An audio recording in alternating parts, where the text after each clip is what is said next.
Hello मेरे प्यारे बच्चों, कैसे हैं आप सब। अच्छा, आप सब जानते हैं ना कि मेरे कहानियों में वीडियोस क्यों नहीं होती, जिससे कि आप सब ऑनलाइन क्लासेस, ऑनलाइन पढ़ाई करने के बाद कम से कम कहानी सुनते समय अपनी आंखें बंद करके कहानी सुन सकें और उनको मन में इमेजिन कर सकें।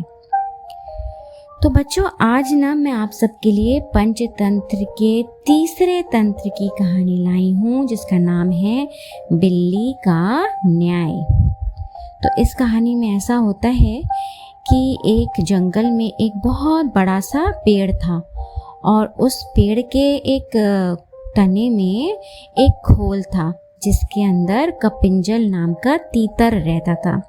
तीतर भी एक तरीके की चिड़िया होती है। एक दिन वो तीतर अपने साथियों के साथ बहुत दूर के खेत में धान की नई नई कोपलें आई हुई थी, तो उनको खाने चला गया। बहुत रात बीतने के बाद उस पेड़ के जो खाली कोपल था, खोल था उस तीतर का, उसमें एक शीघ्रगो नाम का खरगोश घुस जाता है और वहीं रहने लगता है। अब जब कुछ दिन बाद कपिंजल तीतर वापस लौट कर आता है, तो वो अब धान की नई नई कोपले खाने के बाद खूब मोटा ताजा हो गया था। और जब अपनी खोल में उसने वहाँ पे खरगोश को बैठा देखा तो उसे बहुत गुस्सा आया। उसने खरगोश को अपनी जगह खाली करने को कहा। तो खरगोश ने भी बड़े तीखे स्वर में उसको कहा कि यह घर अब तेरा नहीं है। जल, कुआं, तालाब, वृक्ष, इन सब घरों का यही नियम है कि जो भी उनमें रहता है वो घर उसी का हो जाता है।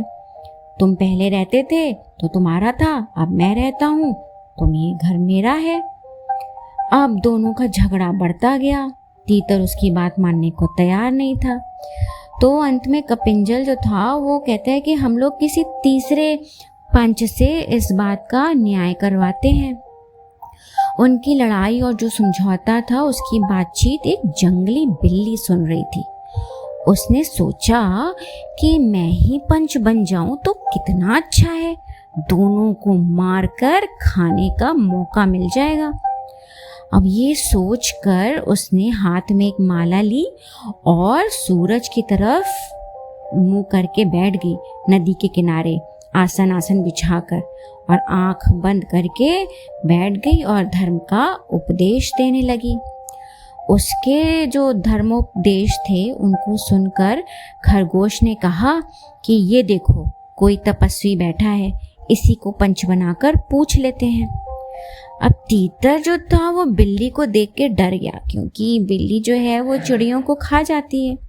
उसने दूर से बोला, मुनिवर, तुम हमारे झगड़े का निपटारा कर दो, जिसका भी पक्ष धर्म विरुद्ध होगा तुम उसे मारकर खा जाना। अब ये सुनकर बिल्ली ने आंखें खोली और बोली, राम राम, ऐसा ना कहो, मैंने हिंसा का नारकीय मार्ग छोड़ दिया है। अब मैं धर्म विरोधी पक्ष भी हिंसा नहीं करूंगी। हाँ, तुम्हारा निर्णय करना मुझे स्वीकार है, किंतु देखो भाई, मैं बड़ी बूढ़ी हूँ, दूर से तुम्हारी बात नहीं सुन सकती, जरा पास आकर अपनी बात कहो। अब बिल्ली की बात पर तीतर और खरगोश दोनों को विश्वास हो गया। दोनों ने उसे पंच मान लिया और उसके पास आ गए। अब बस बिल्ली तो इसी मौके का इंतजार कर रही थी। जैसे ही दोनों उसके पास आए, उसने झपट्टा मारकर दोनों को एक साथ ही पंजों में दबोच लिया और उनका काम तमाम हो गया। तो क्यों बच्चों, क्या शिक्षा मिली इस कहानी से? मतलब कि अगर दो लोग लड़ रहे हैं तो हमेशा जो तीसरा उनके बीच में आएगा उसी का फायदा होगा। पहली बात तो ये। और दूसरी बात कि हमेशा आपस का झगड़ा आपस में सुलझा लो, किसी तीसरे को मौका ही नहीं दो कि वो कुछ बोले। ओके बच्चों, मैं अगली बार फिर एक नई कहानी लेकर आऊंगी। तब तक के लिए बाय बाय।